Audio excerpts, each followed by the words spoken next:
So in today's video, we're going to talk about who Brahman is and why he matters.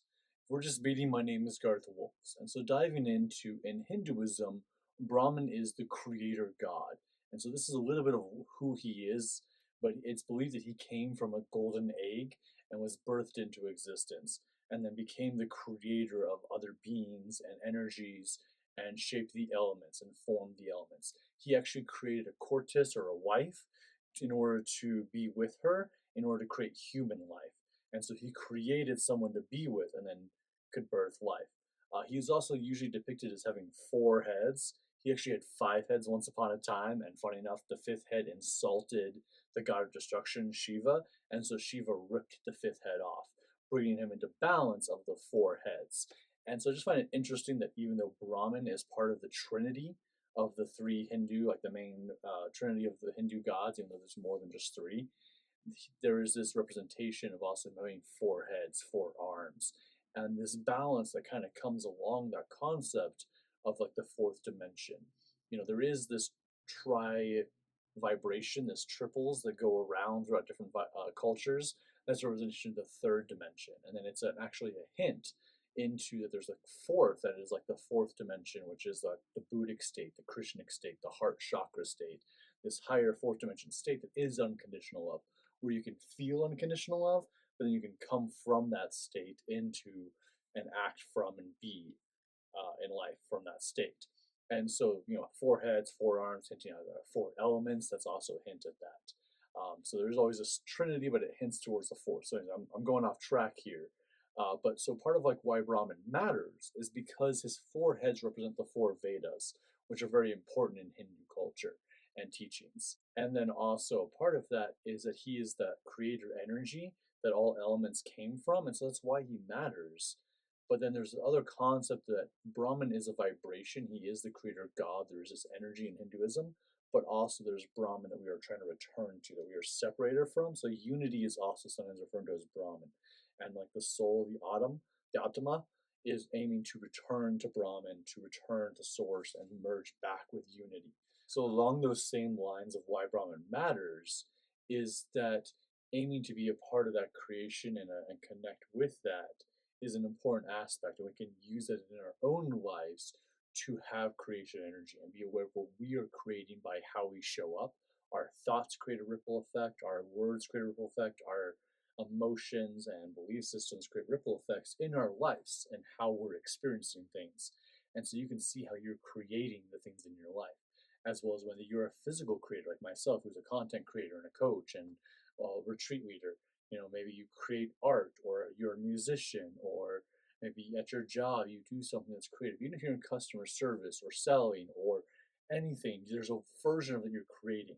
So just keep that in mind, that in all times you are a breath taker, you are a creator, not a consumer. And if in life you feel like you're more of a consumer in life and you're absorbing, it might be good to look at that and see how you can be giving to the world and creating. And so here's two practices you can do to connect better with Brahman and actually raise your vibration and live a more happier life. And so the first one is just that, is taking a look at your life and like, are you consuming more than you're giving? For there is an equivalent exchange in life and there's energy flowing, but every time we say yes in life to something or we agree to something, it's a withdrawal of our energy. Every time we say no to something or we choose something for ourselves or we choose ourselves above something else, it's a deposit of energy. And there's nothing wrong, right or wrong about these deposits or withdrawals. It's just looking, are you doing more withdrawals or more deposits? And depending on what season of life you're in, is which one do you need more of.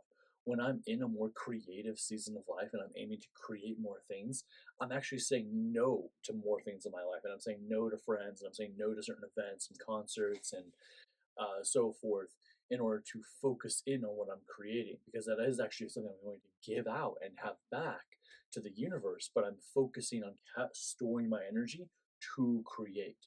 Same as the concept of sometimes like resting to create. So that's the first one. Look at how your life is flowing. Are you giving or receiving more? Now, the second practice is a meditation practice where you will sit quietly, and I want you to envision the beginning of the universe. Envision just a vastness, space, empty space, whatever color it appears to you. and then I want you to see a golden egg appear. And out of that golden egg hatches all of the universe's creation, and everything flows out of it and becomes the all that there is, and just bask in the energy. You could even during this meditation, as you see things expand, take your time with it. See the universe slowly expand as like the space spreads out, and then see the stars begin to appear, and then planets, and then galaxies, and moons, and just let it expand and then zoom out, and then eventually maybe you zoom into our solar system and you see the sun spinning, and then forms the earth and the planets around it. Take your time and then zoom into seeing the trees grow and the grass grow, and just see life be created in all forms and spend time with that. And then you can even ask and say, Brahman, show me this. And the best way to go into a meditation like this is to do slow conscious breaths. So I would start with 7 conscious breaths, which is just being aware, in through the nose, out through the mouth. 7 of those, and then do 10 more of those. So get in a nice, comfortable, relaxed position, baggy clothes, do 7 conscious breaths, and then do 10 to 11 more after that. Do 7 conscious breaths, and then with your eyes open or closed, and then close your eyes, relax the body, and those 10 more breaths, every breath, feel your body get more and more relaxed. And then bring on the visualization, and let your breath just become slow and rhythmic. In through the nose, out through the mouth, just relaxed. So those are the 2 practices for you. If you want to see more videos about Hinduism and those core beliefs there, you click this video here. Hope you have an awesome day. Remember to drink more water and get lots of sunlight. Peace, love, and namaste, my friends.